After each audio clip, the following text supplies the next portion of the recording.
First time in front of this group, Mr. Tim P. Lash. Thank you, Tony. Can you hear me with this microphone? Yes? I don't see any nods. Yes or no? I'm fine. Say again? Good idea. All right, so my name is Timothy Bialash. I'd like to introduce myself, and first I want to thank you for the opportunity to speak. I've been in this area of San Diego about 15 years now, and this is the first group that's asked me to talk.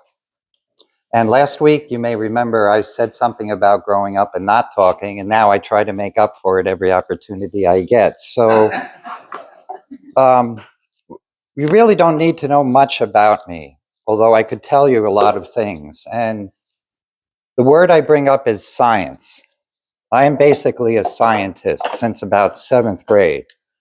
And I owe my career the ability to do whatever I've done. Excuse me. You tell it'll be a little emotional. To those mentors along the way, and started in elementary school even. Then there's another word here, medicine, because you'll see a little bit, I'll show you some of my training. I'm also a physician, a board certified OBGYN for 32 years going on. So I deliver babies, take care of women's health. And I like low tech. So pencil and paper, and since I'm a scientist, a physicist by training, we like blackboards and either chalk or these other devices. So I'm going to move up my talk. I have a PDF and I've changed it a little bit because I was debating all week whether to say things I think are important, because that's what I try to work on, or to tell you who I am, which is not really that important. It's kind of a path, a history. So I put up this first slide, and I'm just going to read it quickly.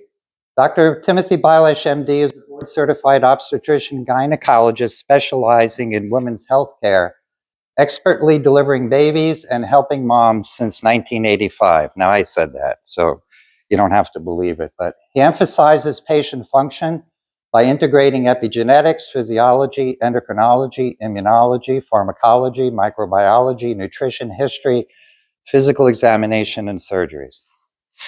He maintains extensive research activity, lecturing and publishing on endocrine integration in and beyond pregnancy.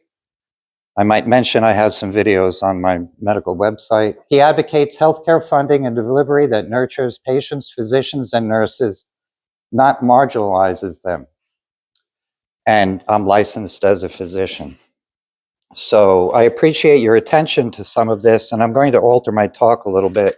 So I have some slides I'm going to skip over, and let me go right to the kindness of strangers, because I was reminded, and I thank Tony for the introduction and his interesting joke, and Andrew for setting up. But when you go to medical school, sometime around the 3rd, 4th year, you have to see about potentially going to a residency program.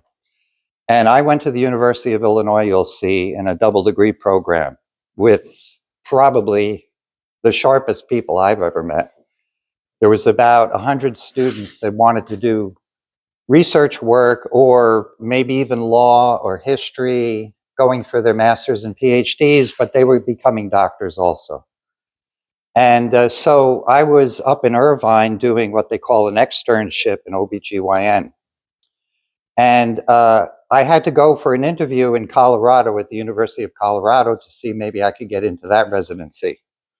So I had been up, did a 2-week rotation at the Irvine campus, and driving in my Toyota, I don't even remember the model.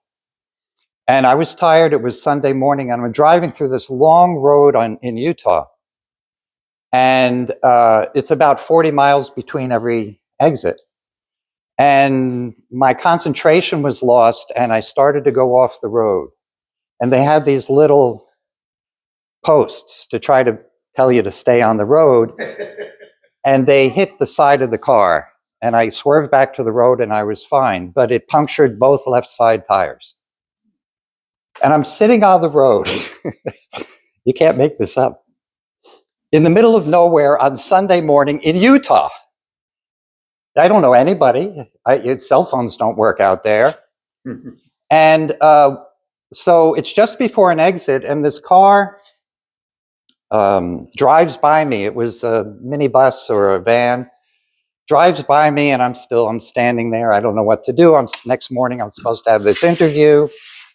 And sometime shortly later, that same van pulls up next to me.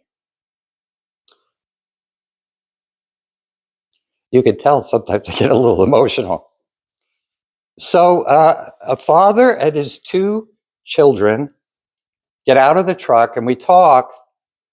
And it turns out they saw me. So they drove the 30 miles to the next exit, drove the 30 miles back and stopped and picked me up.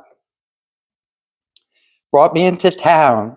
There was a gas station that was open. It was an Amoco station, which was good because I had no money in my checking account or on my credit card.